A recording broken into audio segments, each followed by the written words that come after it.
Right? Taurus, the sun. So the sun is all about the potential for great happiness. Now I said it's a cloud of illumination, right? And think about that. When you go out, I don't know, into your garden and it's noon and the sun is high in the sky, you can see every blade of grass clearly, right? This is about everything being revealed. Everyone lays their cards out on the table. It's that kind of energy, no pun intended. I'm going to come back to that in just a moment. I just want to talk about the moon for a moment because that's the past or the foundation here. This is also a card of illumination, and yet it illuminates something completely different. It's more about what is not seen rather than what is seen in this. So think about it. You go out into the same garden and the moon, even if it's a full moon and it's high in the sky, you can't see everything clearly. There's shadows everywhere. Might be your own backyard, but it's still frightening. There's shadows out there. You don't know what's in the shadows. And so when the moon comes up, we can't fully trust what we're seeing because it's not like the sun where everything's revealed. We can't fully trust what's seeing. It can be secrets. But the main energy of this card is what is in the shadows. Now, people might say, I don't know. I can't see what's in the shadows. But you can bet that you will come up with a million different reasons of why not to go out in the garden or not to walk down that street where there's too many shadows. There could be a wild dog. There could be someone waiting to attack me. There could be something there that I could trip up on. All of this kind of stuff.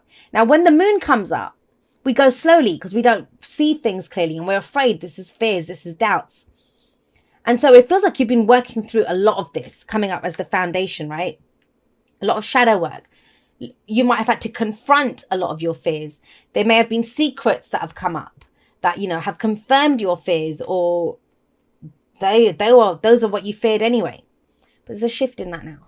Right now, this week, we have the sun coming up. So the sun this always serves us because when we looked at our fears and doubts, we looked at everything. Now there's clarity. Now we see the potential for great happiness. Now we see how we're going to go forward. And I always remind everyone, you are the sun in the solar system of your life. So what does the sun do? The sun is life-giving energy. For some of you, you've been wandering around in the shadows for a while now. This is you're out in the sunlight. Now, I always say this, it can be very blinding. When someone turns the lights on, it can be blinding for a moment. So you don't know what, you can't see clearly because the lights have come on suddenly and you've been in the dark for so long. But this is about creation. It's about creative energy, creating that beautiful future that you want. Because like I said, you're the sun. Whatever the sun shines on, it gives life to it. What are you giving life to? What are you giving life to? And it kind of feels, just want to say this, especially with the moon coming up as a past energy, you're coming out of a place or a phase where it just felt like nothing's ever going to grow here again. It's always going to be dark. The sun's never going to come out. There's always going to be, I just don't know. I don't know. And this is like, wow, okay, I see a path forward now. I see what I can grow here. I see what new projects. The sun is sometimes seen as the card for like children because you see this mother with her child there. It's growing something new. You see these beautiful sunflowers here. It's innocent. It's childlike energy. It's joy. It's joy returning, which, when you come out of the moon energy, that can be hard to fathom. What would be your first reaction? It is your reaction. It is the Seven of Cups, which is, this is too good to be true. I get that. That's why I went that way around. You can see that, right? If you've been in the dark and suddenly the lights come on, first of all, you can't see things clearly anyway. So even though the lights are now on, you're second guessing. I've been creeping around. I've been trying to figure out where everything is. And now the lights are on and this feels too good to be true. So you may be doing that with the Seven of Cups. You may doubt what it is that you know. But what does the Seven of Cups tell us to do? Sevens are always about re-evaluating. It's where we reassess, reevaluate, figure out if this is what are we doing? Where are we taking this? We started off with the ace. We got two. I always see the ace to the 4 as the foundation. Then from the 4 to the 7, it's the work that we're putting in, the changes that we create. 7 is where we stop and have a look and think, okay, well, where's this going? Is it headed in the right direction? Are we still on course? And the 7 of Cups is now telling you to consider your options. Do they still make you happy? This path that you've been on, this cycle that you've been on, does it still make you happy? Which dream is worth pursuing? Which dream isn't? Because it's one thing following a dream in the shadows where our fears and doubts are speaking up. But now, because we see the potential for what can be created, the options that you have available to you, are they still viable? So the Seven of Cups is that. It's about discerning what is fantasy, what is illusion, and which is a dream worth pursuing. Now, what's the difference there? Fantasy and illusion is bullshit, and we know it is. Whereas when we know which is a dream worth pursuing, that becomes our goal. That becomes our mission. That's what's going to get us out of bed in the morning. That's what gets us to act. And that's the difference of the Seven of Cups. Is it just all fluff and talk? And I mean, have a look at her. She's riding a bloody dragon over a rainbow that's coming out of a cup. It's not very practical, right? So it can be that, you know, what is worth pursuing here? What is just fantasy and fluff? What is real? And it feels like you do that this week. And beautiful. I love this, the Sun here and the Page of Pentacles, because if this is about what you can grow now, the potential for great happiness, how you can move forward, how there's sunlight everywhere, right? If you have that, then obviously it stands to reason the Page of Pentacles comes in, because I see the Page of Pentacles as very similar to the Ace of Pentacles. And the Ace of Pentacles actually, for me, is the minor arcana energy of the Sun, the potential in that seed. What seed are you going to plant now? That's why it's so important to know where you're trying to go, what you're trying to build out of this. I can't stress this enough, Taurus, especially if you start off the week and you're not quite sure. You have come out of that dark phase. Now, there will always be dark phases, you know. The light, it's like day and night, right? There's always going to be day. There's always going to be night. But you are moving into this kind of place of daylight, of light, of potential, of happiness, of building something, of growing something. Not just fumbling around in the darkness, which is what's been happening. But what is it that you want to grow? And I always see that pentacles, they can be like that seed, right? You can plant a tiny little seed, but that seed has the potential to grow into something, a tree even. Out of something tiny, you can grow a whole tree. So the Page of Pentacles is starting small. It is starting small. But whatever it is that you're trying to create, this is the week to get the ball rolling. To get the ball rolling.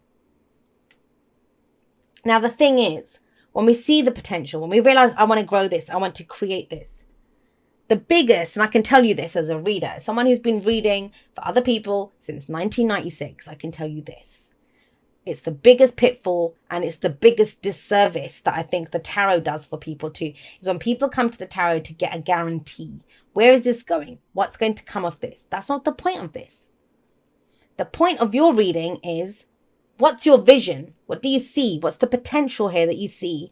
And what action are you taking? What are you doing? What seeds are you sowing to get that to happen? I mean, the Page of Pentacles is the student. Some of you might think about studying something, right? The Page of Pentacles, I always see it as someone who they commit. I'm committing to put in the work to get this done. And I'm going to take the first steps now. That's the Page of Pentacles. It's the initial steps that we take to create this. And it's beautiful. It is beautiful. But it could kind of throw you off a little bit. God, I hope no one's throwing up. But, you know, it could throw you off a little bit with this. It's too good to be true because of the contrast. You see it here. Night and day. And it is night or day difference. And it's like, seriously, have I just lost my mind? Trust me, there's a few of us that have felt insane this past week.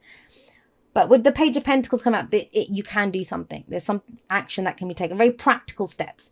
Pentacles always things that we can see, feel, and touch. Where does that lead once you start there? It sets you off in a whole different direction. We have the Knight of Wands coming in here. Let's talk about, I haven't really talked about the signs at all. We have Leo. We have Pisces. We have fire energy here. Aries, Leo, Sagittarius. But remember, what do I always say? The signs don't own the cards. They just lend their characteristics to it. Or to the cards, right? And so the Knight of Wands is someone who is the adventurer, is the explorer. Wants to go in a new direction, wants to go and experience something new. He's all about the experience. He doesn't care where it's going to end up. He doesn't care where it's going. He just wants to enjoy what he's doing now. He wants to, you know, get something out of his experience. Very kind of Sagittarian energy, and we are in Sagittarius season. But think about it. If you told him about a dream, if he saw a vision, he's going to go for it. The Knight of Wands is the person who goes for it. He's very fast moving. I often think the Knight of Swords is a little bit faster than Knight of Wands, but he's up there. He's quite fast as well. This is slow energy. Slow energy. But it kind of feels like once you get that ball moving, it picks up and it has the opportunity to go very quickly, if that's what you want. It's about picking your dream though, right? And taking steps towards that. What's your advice? Your advice is the Four of Wands. And the Four of, I mean, at a very mundane level, the Four of Wands can be a house move, a job move. But I kind of feel what it's telling you here is all of this, the soul searching, the shadow work, the fears and looking at the fears and doubts, you know, whatever, you might have been working on something in secret, whatever it is, it's given you a solid foundation. That's what the Four of Wands says. The Four of Wands tells you you have a solid foundation here. It comes from this, comes right out of this. So when we get to here, it says, first of all, be grateful for how far you've come. Appreciate this, celebrate the foundation, celebrate what you've been through. And I know it's hard. You know, some people are like, well, I want to get going. I want to do something else. No. First of all, gratitude, appreciation for how far you've come and what you've learned from that. It's given you a very solid foundation. The Four of Wands always says that. And fours are always about pausing. Take a pause here now. Appreciate how far you've come. Some of you from this, I mean, because this is the advice of how to get to that future. You might decide to take a pause from whatever it's trying to build by going traveling, going on vacation. The Knight of Wands is that kind of, it can be literally traveling, right? A dream destination. That's kind of what's coming up for some people. Very mundane messages though. I'd like to read the energies. But if I see a specific message, I will give it. But with the moon coming up here, it's whatever you went through here. And I know this was hard. This dark night of the soul energy, right? It's given you a solid foundation. Now from this, it's like, what do we do next? What's the plan? How do we act? And think about it. If you have a solid foundation, you've got a solid, a stable basis on which to build.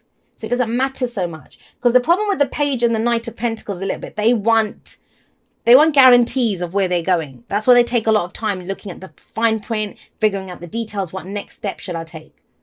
But the Page of Pentacles here, it could be an offer. Maybe you offering something to someone or you receiving an offer. But I'm not seeing that because it's about giving life to something, growing something that is this dream, the dream that you have. And that's what, then you have that Knight of Wands, go for it energy, new experience. With the Knight of Wands, it's never doing the same thing again. It's that if you keep doing what you did, you're going to keep getting what you got. So let's go for a brand new experience. If you want a brand new experience, if you want to have a different experience in your life, then you have to do different things, right?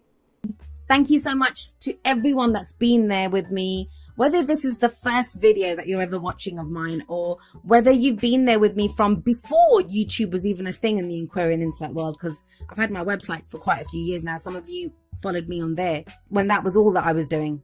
I'm so blessed that you guys are all a part of my journey, and totally and completely honored that you would make me and my messages a part of your journey. I never take that for granted.